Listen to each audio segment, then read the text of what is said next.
बेशक मैं आपको कहना चाहता हूं कि देखिए, मैंने 1971 का युद्ध देखा हुआ है और आज मेरे को बिल्कुल वही हालात एक नए शक्ल में वहां पे पाकिस्तान में रिपीट होते देख रहे हैं। एक स्टोलन इलेक्शन थी। याद है कि अवामी लीग के मुजीबुर रहमान को पूरी जो है मेजॉरिटी मिली थी, पूर्ण बहुमत मिला था और उस वक्त पाकिस्तान के फौजी हुक्मरानों ने कहा था कि हमारी लाश के ऊपर भी एक बंगाली कभी पाकिस्तान का प्राइम मिनिस्टर नहीं बन सकता। वो स्टोलन इलेक्शन थी।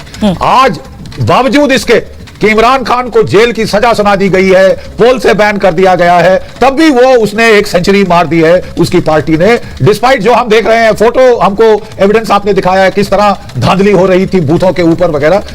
इससे तो साफ उसका जो इल्जाम है वो उसमें काफी सच लगता है कि ये इलेक्शन तो स्टोलन इलेक्शन है। फौज ने एड़ी चोटी का जोर लगाया कि वो ना आए, लेकिन पहली बार पाकिस्तान के आवाम ने ये दिखा दिया है कि वो फौज की तानाशाही से अब परेशान हो रहे हैं। ये मुझे पाकिस्तान के लिए बड़े बुरे और मुसीबत के दिन सामने आते लग रहे हैं। एक स्टोलन इलेक्शन की वजह से पाकिस्तान के 2 टुकड़े हुए थे और अब दूसरी स्टोलन इलेक्शन की वजह से क्या अंजाम होगा, और वो भी ऐसे वक्त में जबकि पाकिस्तान की इकोनॉमी कोलैप्स के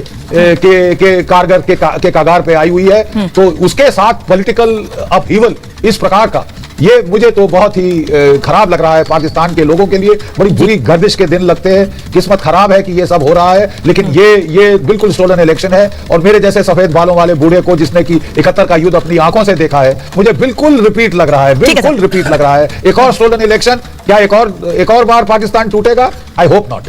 ये सवाल मैं आरजू जी से पूछूंगी, क्योंकि आरजू जी आप तो बहुत पहले से पाकिस्तान की राजनीति को भी कवर करती रही हैं, बहुत बेहतर समझती हैं कि पाकिस्तान में अभी क्या हालात हैं और पहले भी चुनाव में क्या स्थितियां बनती रही हैं। बार बार सेना जो अपनी सोच या खुद को जनता पर थोपने की कोशिश करती है, जैसा मेजर जनरल बख्शी भी कह रहे हैं, जनता उससे निकलना चाहती है, लेकिन उसके बाद सेना नहीं निकलने दे रही है उनको उस स्थिति से, और एक बार फिर खुद को थोपने की कोशिश। पाकिस्तान में तो कभी भी कोई ऐसा इलेक्शन नहीं हुआ जो कि लोगों की मर्जी से, जिसमें लीडर्स आए हो या प्राइम मिनिस्टर बनाया गया हो या गवर्नमेंट बनी हो। हमेशा से यही होता रहा है कि इलेक्शंस होते हैं, चाहे वो इमरान खान के टाइम पे भी अगर देखें तो इमरान खान जीतने वाले नहीं थे 2018 में, लेकिन इमरान खान को लाना था उस वक्त इस्टेब्लिशमेंट ने, तो हर हाल में इमरान खान को लाए। जो छोटी पार्टीज हैं उनको इमरान खान के साथ मिला दिया गया, जैसे इस वक्त एमक्यूएम और दूसरी पार्टीज की मीटिंग करवाई जा रही है पीएमएल-एन के मेंबर्स के साथ। इसी तरह से इमरान खान के पास को लाया गया, जो इंडिपेंडेंट कैंडिडेट से शामिल करवाया गया। वही सब कुछ इस वक्त हो रहा है। जिस पार्टी को लाना चाहती है एस्टैब्लिशमेंट उसी को लाएगी और इंडिपेंडेंट कैंडिडेट को इस्तेमाल किया जाएगा, उनको खरीदा जाएगा, वो आके शामिल हो जाएंगे, गवर्नमेंट बना देंगे और कोई 2-2.5 साल बाद फिर दोबारा से एस्टैब्लिशमेंट के जो पॉलिसी मेकर थे उनको प्राइम मिनिस्टर की शक्ल पसंद नहीं आएगी, काम पसंद नहीं आएगा, फिर गवर्नमेंट करा देंगे। यहाँ पे यही चलता आया है। सिर्फ इस बार ये हुआ है कि बाहर फौज नहीं खड़ी थी, बल्कि फौज ने ये किया या एस्टैब्लिशमेंट ने। इसीलिए आरजू जी ये सवाल भी उठ रहा है, इसीलिए आरजू जी ये सवाल उठ रहा है कि जो आपके ऊपर इतना कर्ज है, जो पाकिस्तान की जनता भुखमरी की स्थिति में है, भीख मांगने की स्थिति में पहुंच गई है, आखिर वो पाकिस्तान की जनता जब वो चाहती है कि बेहतर स्थिति में हो, आप उसे फिर डुबोने की कोशिश क्यों करते हैं? और मेहमान मेरे साथ है, उनके पास जाऊं उससे पहले बड़ी खबर बता दूं एक और आपको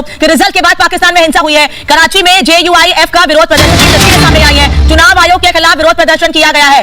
फजलुर रहमान की पार्टी JUIF ने चुनाव आयोग और सेना पर धांधली का आरोप लगाया है और इसी को लेकर सड़कों पर उतरे हुए हैं। ये तो एक पार्टी है विनीत जी, लेकिन हमने देखा कि कैसे जनता भी सड़कों पर उतरी हुई है। केवल पॉलिटिकल लेवल पर ही नहीं, जनता के लेवल पर विरोध शुरू हो चुका है एक बार फिर पाकिस्तान में। आपको राम राम, सभी दर्शकों को राम राम और मेरे को पैनलिस्टों को भी राम राम। पाकिस्तान में वहां की पॉलिटिकल पार्टी जीते नहीं जीते, लेकिन एक कहावत बड़ी फेमस है जो लोगों को पता होना चाहिए कि वहां पे एक पार्टी है जो कोई युद्ध नहीं जीतती लेकिन सारे चुनाव जीतती है, वो है पाकिस्तानी आर्मी। उन्होंने देखिए 48, 65, 71 और 99 का 4 युद्ध भारत से हारे। वहां पे अफगानिस्तान से जब उनके साथ में झगड़ा हुआ तब भी हारे। वहां पे जो है ईरान से वो हारे, लेकिन जो है चुनाव में बार बार जीतते हैं। तो जो वहां की political party, main political party है, उसका नाम है पाकिस्तान आर्मी। एक नंबर 2, क्या स्थिति है देखिए, या तो उनके जो राष्ट्रीय अध्यक्ष होते हैं, जो प्रधानमंत्री होते हैं, या तो मारे जाते हैं, जुल्फिकार अली भुट्टो हो या फिर बेनजीर भुट्टो हो, जियाउल हक हो, जो बिना मौत मारे जाते हैं, या फिर वो पलायन कर देते हैं। फिर वो बेनजीर भुट्टो हो, नवाज शरीफ हो या मियां परवेज मुशर्रफ हो, तीनों भाग जाते हैं, या फिर वो जेल में जाते हैं। फिर बेनजीर हो, नवाज हो, इमरान हो, ये जेल में जाते हैं। तो उनके जो राष्ट्र प्रधानमंत्री है उनकी स्थितियां देखिए, या तो मारे जाते हैं या जेल में जाते हैं या पलायन करते हैं। स्थिरता नहीं है। स्थिति यह है कि खाने के लिए गोश्त नहीं है, इसलिए गधों का गोश्त बेचा जा रहा है। इसके फोटोग्राफ से वीडियो सबके सामने आ रहे हैं। स्थिति यहां तक है कि आतंकवाद के साथ में व्यवसाय करना, द बिजनेस ऑफ टेररिज्म, इसके अंदर आज फंसे हुए। इसका कारण यह है कि उनके पास एक स्थिर सरकार नहीं है। मार्शल लॉ, डिक्टेटरशिप, ये उनका नसीब में है। मुझे लगता है कि सबका कारण अगर हमने ढूंढा तो 1947 में मिलेगा कि गलत इसके ऊपर बनाई हुई एक राष्ट्र है। उनको फिर से सोचना पड़ेगा। बलूची जो है पंजाबियों के साथ में बात नहीं कर सकता, सिंधियों को पंजाबी पसंद नहीं है, और खैबर पख्तूनख्वा के जो लोग हैं वो पंजाबी में ट्रस्ट नहीं करता। तो एक इंटरनल कॉन्फ्लिक्ट में फंसा हुआ देश, इंटरनली जिनके जो आर्मी है वो उनको इंस्टेबल करने वाली देश। आर्मी का हर ऑफिसर करप्ट है, उसके सबके विदेशों में अकाउंट्स है, पैसे हैं। उन्होंने कश्मीर को एक फैक्ट्री बना के रखा है। तो मुझे लगता है ये सारा जो चीज है वहां की जनता को सोचना पड़ेगा एक बार कि कितने दशक तक वो इस तरह से जिएंगे। उनकी जो स्थितियां है कि आज पूरा दुनिया जो है उनके ऊपर हंस रहा है, एक फॉल्स डेमोक्रेसी रहने वाले लोग हैं ये। मैं भगवान से प्रार्थना करूंगा कि उनको अच्छे दिन आए। सर, पड़ोसी मुल्क होने के नाते हम तो ऊपर वाले से यही कामना भी करते हैं कि अच्छे दिन उनके आए, क्योंकि जनता अच्छे दिन चाहती है। इफ्तिखार चौधरी मेरे साथ जुड़ गए हैं इस वक्त, पीएमएलएन से, पीटीआई से जुड़े हैं मेरे साथ इफ्तिखार चौधरी। इफ्तिखार जी, अगर आप तक मेरी आवाज पहुंच रही है तो पाकिस्तान में जो स्थितियां हैं इस वक्त, उससे कैसे निकलेगा पाकिस्तान? किसकी सरकार बनेगी और कब पाकिस्तान के लोगों के अच्छे दिन आएंगे? वापस आपके पास आ रही हूं, मैं रोविंदर सर से रिएक्शन लूंगी। रोविंदर सर, अब तो ब्रिटेन और अमेरिका भी इस पर जवाब चाह रहे हैं, धांधली के आरोप लग रहे हैं। आप कह रहे हैं पहले आंसर कीजिए, क्योंकि जनता ने तो बड़ी ईमानदारी से चुनने की कोशिश की थी, लेकिन आपने सब गड़बड़ कर दी। डेफिनेटली पाकिस्तान में डेमोक्रेसी की तो आप बात मत कीजिए। इलेक्शन भी जो हुई, इसमें एक बड़ी पार्टी, उसका सिंबल बंद कर दिया गया, उसके लीडर की स्पीचेस को टीवी में बैन कर दिया गया, उसके बाकी और लीडर्स को जेल डाल दिया गया, डराया धमकाया इतना कि उनमें से बहुतों ने कहा इलेक्शन ही नहीं लड़ेंगे। तो पाकिस्तान में ये जो इलेक्शन हो रही थी, ये डेमोक्रेटिक इलेक्शन कहां थी? वन सेकेंडली, पर एक चीज हुई है इसमें, हम सब ये जानते हैं, कहते हैं, मानते हैं कि ये मिथ है या मिथ्या कहें शायद, कि पाकिस्तान में आर्मी की इजाजत के बिना परिंदा भी नहीं पर उड़ाता। मेरे ख्याल से पाकिस्तान की आर्मी की ये जो नैरेटिव है वो अब थोड़ा तितर बितर हो गया है। पाकिस्तान अभी तक ये भी कहा जाता है ट्रिपल ए रूल करते हैं, अल्लाह, आर्मी एंड अमेरिका। इस इलेक्शन के बाद मेरे ख्याल से पाकिस्तान में ये दिख रहा है कि अवाम भी काउंट करती है। बात यह है कि अवाम तो अपना डिसीजन देती है जो भी वोट दे करके, राइट। इस बार इन्होंने इमरान की पार्टी को नहीं, अगर इतना ना दबाया होता इमरान को, हो सकता है इमरान की पार्टी के क्लियर मेजॉरिटी में सीट्स आ जाती है। 130 हालात में आई यही डर भी था। ओके, आ जाती। बट बात यह है कि मिलिट्री जो है, आर्मी या एस्टैब्लिशमेंट जो भी कहें, ये जब एमपीज आ जाते हैं ना, उसके बाद वो किसी को लुभाती है, ब्राइब करती है, डराती है, धमकाती है, इंसेंटिव देती है, जोड़ तोड़ करके फिर वो अपने हिसाब से सरकार बनाने का प्रयास करती है और बनवाती है। तो शायद अब की बार भी फिर वही होगा। परंतु जो हिस्टोरिक चीज है मेरे ख्याल से, और इमरान को जो भी सीट्स मिली, देखिए इमरान के मुद्दे 3 थे।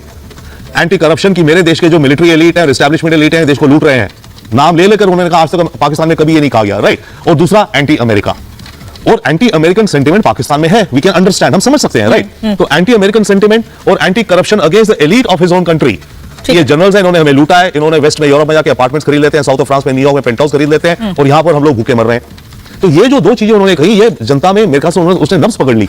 तो पहली बार शायद, होपफुली, आई मीन, एक पॉजिटिव भी हम शायद थोड़ा देख सकते हैं कि ये जो पाकिस्तान की मिलिट्री का जो था ना कि टोटल दबदबा है, मेरे ख्याल से पाकिस्तान की मिलिट्री का अब कद छोटा हो गया है। लेकिन कोशिशें लगातार वो कर रहे हैं कि कैसे हमारा दबदबा बना रहे और कैसे वो जनता को डोमिनेट कर सके अपने हिसाब का नेता बैठाकर। बड़ी खबर इस वक्त आ रही है, फिर मैं आरजू जी करूंगी। पीटीआई कार्यकर्ताओं पर सेना की बर्बरता के लाहौर, रावलपिंडी, पंजाब में पीटीआई प्रदर्शन कर रही थी और उस पर सेना ने बर्बरता की है। सेना ने पीटीआई कार्यकर्ताओं को पीटा है। पाकिस्तान के कई इलाकों में प्रदर्शन कर रहे थे और इस दौरान उनको पीटा गया है। आरजू जी, तस्वीर में दिखा रही हूं स्क्रीन पर, अगर आप देख पा रहे हो, मतलब पाकिस्तान में पहले भी अपनी बात आप नहीं रख सकते थे, चाहे आप अपने अधिकार की मांग कर रहे हैं, चाहे आप खाने की मांग कर रहे हैं, आप 2 वक्त की रोटी की मांग कर रहे हैं, या फिर आप अच्छी सरकार की मांग कर रहे हैं, तो सेना ये व्यवहार करेगी। देखिए, बिल्कुल ये आप सही दिखा रही हैं, यहाँ पे वाकई बहुत हंगामा चल रहा है। लेकिन मैं एक चीज जरूर, हमसे पहले जो साहब बात कर रहे थे उनको जरूर कहना चाहूंगी रिस्पेक्ट के साथ। सर, इमरान खान ने ये कभी नहीं कहा कि आर्मी जो है वो खा रही है मुल्क को या आर्मी करप्शन कर रही है। इमरान खान ने अगर ये कहा होता तो बहुत अच्छी बात थी। इमरान खान ने सिर्फ ये कहा कि जी मुझे ले आओ और बाकी को निकाल दो। अगर ऐसा ना होता तो आसिम सलीम बाजवा को क्लीन चिट इमरान खान ने दी थी। इमरान खान जो है वो बार बार जो पिछले हमारे आर्मी चीफ से तारीफें किया करते थे, क्योंकि वो उनको लाए थे। इमरान खान खुद आर्मी के प्रोडक्ट है। इसी तरीके से नवाज शरीफ या जरदारी साहब, जितने भी पार्टी थे, सब आर्मी के लाए हुए लोग हैं। तो ये आर्मी के खिलाफ बात नहीं करते, ये कहते हैं अगर मुझे ले आए हो तो ठीक है, अगर नहीं ला रहे तो तुम लोग खराब हो। ये कभी करप्शन के ऊपर बात नहीं करते, कभी इस चीज के ऊपर बात नहीं करते कि आर्मी को अपने काम से काम रखना चाहिए। ये चीज कभी ना इमरान खान ने कही, ना किसी और लीडर ने कही पाकिस्तान में। ठीक है, आप कुछ कह रहे हैं, फिर मैं बिल्कुल आई एग्री विद आरजू जी। मेरा पॉइंट ये है कि जिस तरह से इसने एंटी एस्टैब्लिशमेंट वॉइस उठाई, जिसमें मिलिट्री को भी रोप इन कर दिया गया, जब ये कहते हैं कि हमारे देश में अमेरिका इंटरफेयर करता है, राइट। अमेरिका किसके थ्रू इंटरफेयर करता है? सबको पता है, थ्रू द पाकिस्तान आर्मी। पैसा जाता है देश के बाहर, कौन ले जाता है पैसा? या तो पॉलिटिकल एलीट है या आर्मी के एलीट है।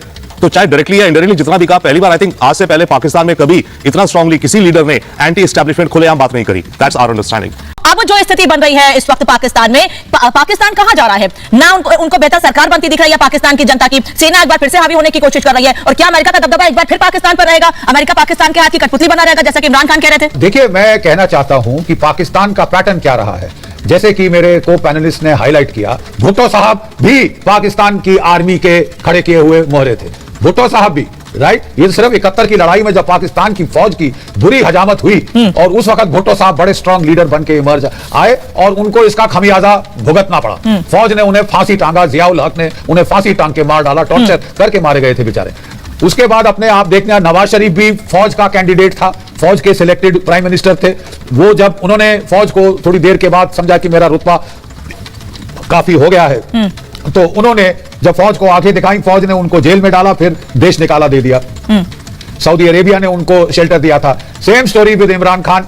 ये सिलेक्टेड प्राइम मिनिस्टर कहे जाते थे, इलेक्टेड नहीं कहे जाते थे। लेकिन इस बार ये डिस्पाइट ऑल द प्रेशर, ये मुझे एक चीज बड़ी पॉजिटिव दिख रही है कि पाकिस्तान के आवाम ने फौज के बरखिलाफ अपने आप को असर्ट करने की कोशिश की है। अरे साहब, आपने इस बंदे की, इसको जेल सेंटेंस दे दिए 3-4 कंकरेंट। आपने इसका बैट सिंबल छीन लिया, इसके पार्टी वाले इंडिपेंडेंट के रूप में खड़े हुए हैं, तब भी सेंचुरी आ गई है फौज के ना चाहते हुए। सब लोग हिंदुस्तान में सोच रहे थे कि ये तो साहब डन गेम है, या तो अब नवाज शरीफ साहब आने ही आने हैं, वो फौज के इस बार के सिलेक्टेड कैंडिडेट है।